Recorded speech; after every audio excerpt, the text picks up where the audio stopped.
En général, il y a la quantité et la qualité. Les gens qui ont injecté des fonds dans le fonds de solidarité de l'État, c'est une minorité de milliardaires, de millionnaires, de gens nantis. Ce sont des grands noms. La particularité avec le fonds Cameron Surrey, c'est que ce sont de faibles gens, de pauvres gens, de partout dans le monde, qui ont rassemblé leurs forces et qui ont produit un énorme chiffre. Pourquoi il y a eu de la quantité ici et moins de quantité là-bas? C'est parce que la crédibilité de l'État camerounais a subi un énorme coup depuis les malversations financières dont ils ont été les auteurs ces dernières années. Le prix moyen de l'autoroute et des infrastructures est 6 fois plus élevé que sur la moyenne continentale. La Cannes, qui n'a pas eu lieu, a coûté 3 000 milliards et les coupables de cette gestion calamiteuse ne sont pas toujours appelés à répondre devant la loi. Quand les Camerounais ont vu cela, ils ont dit « Nous ne vous faisons pas plus confiance, il faudra vivre avec ». Et c'est donc pour ça qu'une initiative parallèle a été créée pour garantir que l'utilisation des fonds pour acheter vraiment le matériel auquel ils sont destinés sera justement amenée à bon port. Actuellement, on ne sait pas où est le riz de Orca, on ne sait pas où sont les masques de Jack Ma, on ne sait pas ce qu'il en est advenu des 1 milliard de fonds de solidarité de Paul Biya même. Il y a une opacité dans la communication. On ne sait pas où sont les 6 000 comprimés de chloroquine produits par heure. On ne sait pas. Il y a beaucoup de choses qu'on ne sait pas.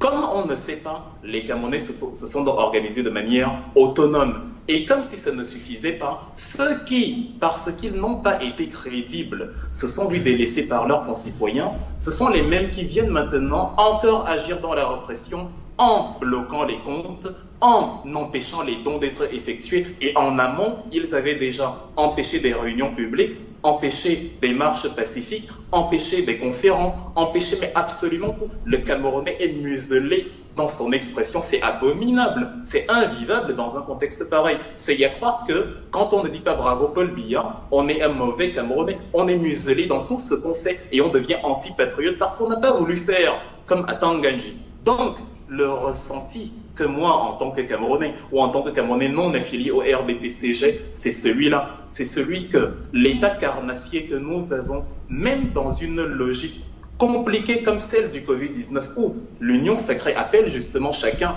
à apporter sa contribution et à aider ses concitoyens, les gens qui sont au pouvoir, qui sont au régime et qui ne nous aiment pas, nous disent que comme on a dit qu'on ne reconnaît pas l'élection de Paul Biya, comme on a dit que c'est Kamto, l'animal alpha, ça devient que le kit de dépistage que nous avons acheté, si vous allez dépister quelqu'un avec ça, je sais pas, un Dikidemeki, ça ne va pas fonctionner. Les populations là-bas ne veulent pas savoir si c'est Survie Cameroun, RDPC, MRC ou ABC qui a fait un don. Ils ont besoin de dons, point final. Et en général, c'est comme ça qu'on doit fonctionner. En cas de force majeure, quand bien même on serait dans l'illégalité, ce qu'on n'est pas, je l'ai expliqué, quand bien même on serait dans l'illégalité, nécessité fait loi. Ça veut dire que si vous avez quelqu'un qui a du mal à respirer, vous pouvez lui faire du bouche à bouche ou de la respiration artificielle, même si vous n'êtes pas médecin, parce que ça va lui sauver la vie. C'est un cas de force majeure en attendant que le docteur arrive.